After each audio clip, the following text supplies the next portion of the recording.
Count Curragh, I'd like to thank you and your office for the selection of this very important topical issue, an issue I'm sure you'll agree with me on. Talking about the Curragh and the military camp and the Curragh Minister, focusing on the education provision, we have 3 schools in the Curragh camp. We have the Curragh Post-Primary, which is a Kildare-Wicklow Education and Training Board school that has in around 170 pupils or thereabouts. To say the school is, in building terms, is Dickensian would be a fair description, and it has great staff and great pupils, but they're all operating in a building that really hasn't been upgraded since the time the British were around. Across the road you have the Curragh Girls' School at primary level with a little over 100 pupils. Again, a very old building with significant problems. You'll be aware that there's a summer works application in for roof repairs, and since that application went in, there's also problems have emerged with heating and plumbing in that school. And then down the road somewhat, a little bit further, still within the camp, is the Curragh Boys National School with in around 89 to 90 pupils. Another summer works application waiting for a long-standing problem with plumbing that is causing significant problems. I called out to visit the principal of the Curragh Boys School last year, and it happened to be just after, on the same day that your predecessor had opened the Educate Together primary school in Kildare Town. And within the space of an hour and a very short distance between Kildare Town and the Curragh camp, I travelled from a brand new school that was given the best of provision to the children of Kildare Town to the Curragh camp to see a school that had a bucket in the middle of a floor and a leaking roof. And I saw a very big difference between the haves and the have-nots in our situation. And I think it's incumbent on us that we work to address these structural deficits that there are with these 3 schools. And the reason I raise this here today, Minister, is because there is a common denominator here. All schools have great staff and pupils. They have excellent education provided, but all are being provided in substandard accommodation.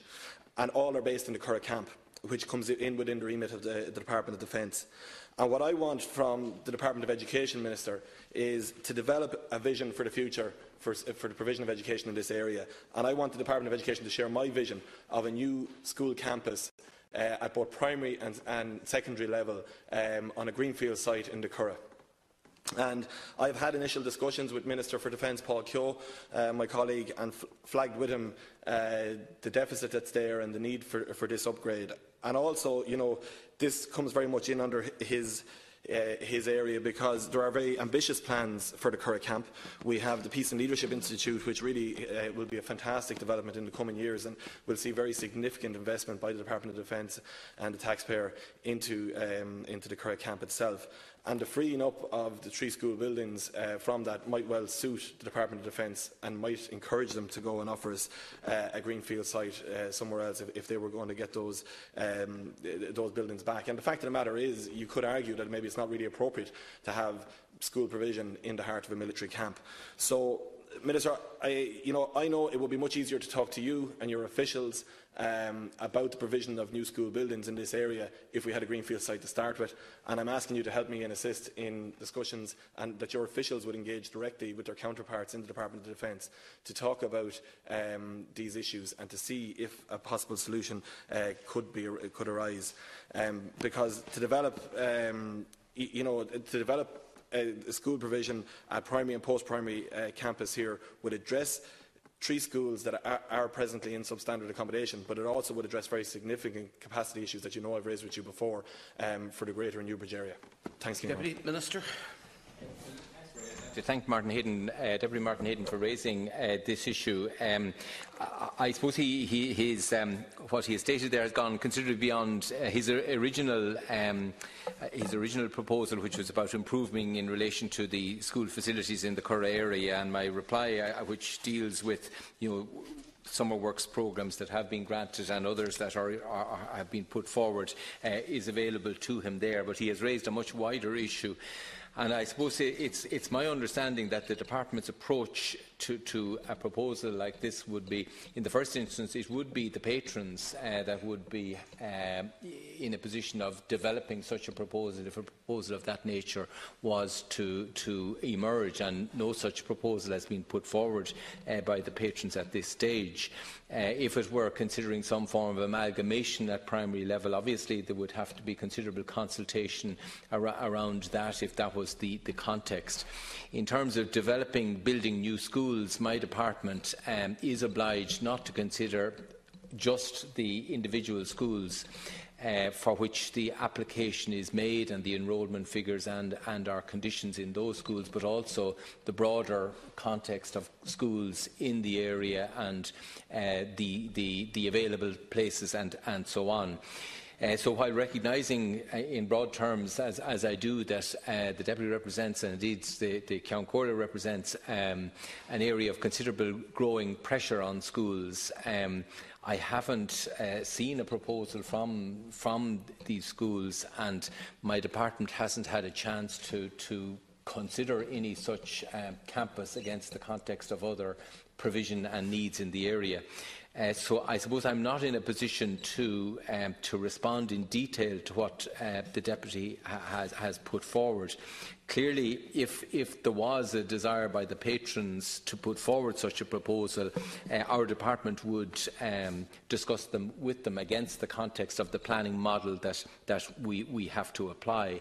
I suppose, as you know, the demand for new places is running at about 20,000 additional places every year that we have to provide, net additional places. That's occupying more than 80% of our budget.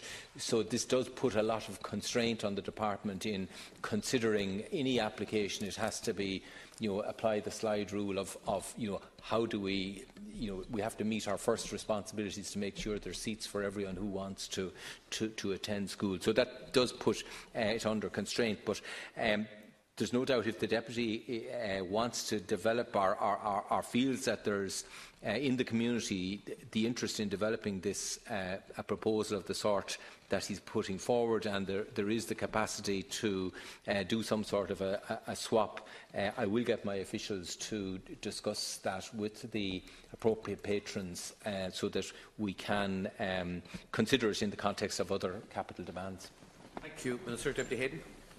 Thank the Minister for his detailed response, and Minister, you've outlined a roadmap there for us to address, and I can assure you that all three boards of management are very keen to address the structural deficits that they have. So I will take you up on the process that you've outlined for us that we have to go about, and I will talk to you on it again further. And I would say in the short term, the two summer works applications that are in for the two primary schools are a matter of great urgency, and I would hope that they get the utmost consideration in the short term. And Minister, this comes down to, you touch on capacity and how the whole planning of new schools comes about as well. And in relation to that, I just want to welcome your announcement of last weekend in relation to announcing the engagement between Kildare Wicklow Education and Training Board and Educate Together about a possible partnership into the future. And this comes after a very long campaign, as the Ceann Comhairle will be aware, by the South Kildare Educate Together campaign. And that campaign, just one point to say, your announcement didn't mention any specific school, but locally the ETB would have said that St Conleth's is the preferred option. I would ask that your department maintain an open mind on what a possible partnership would look like as those discussions go on.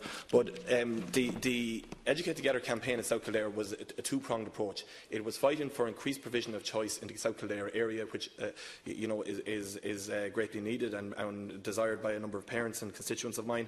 But the second element was about the real pressure on space in Kildare, and in South Kildare, and in particular in the Newbridge area at second level, we have a lot of pressure on capacity and space. There are 3 schools that are listed on the building programme to get extensions. That is Patrician Post-Primary in Newbridge, Cross and Passion in Kilcullen, and Athy Community College. And Minister, those spaces are needed yesterday. There really is pressure, and I want to see those progressed as quickly as possible. But also, if you had a new build of Curragh Post-Primary, on a greenfield site, I do think you would also address some of the pressure issues of capacity in Newbridge Town, because it would address all of the feeder schools in the rural hinterland of that area as well. So I think in the overall context of the pressure on spaces in Kildare South, I think a new school in the Curragh camp would fit as well, and I look forward to working with you and your officials on it into the future. Thank you, Deputy. Thank you, Ceann to conclude. Yeah, no, I'm very aware, and indeed I think both yourself and the Ceann Comhairle and other TDs in the area have brought forward the concerns of parents, both their desire to have new choices. But I think we have outlined that there is a planning process within the department which looks at something like 314 different planning areas, and they look at the demographic pressures within those, and each of those planning areas encompass a significant range of schools. Now, I can understand the need for change, and one of the commitments, as you know, we've made in the programme for government is to advance the range of choice and to see more schools emerge. I'm very enthusiastic about the idea of Educate Together and the local ETB getting together in some form of a collaborative patronage. I think that would open up new options. But I suppose I am confined to the planning approach because our department's funding is under pressure, and we have to make sure that we are systematic in the way we approach different parts of the country and are as fair as possible to everyone. So I'm very keen to accommodate where possible the needs of parents, but I have to work within the constraints of budget and a planning process. So I'm very happy to work with those who are representing the needs in the area. Minister, and that concludes our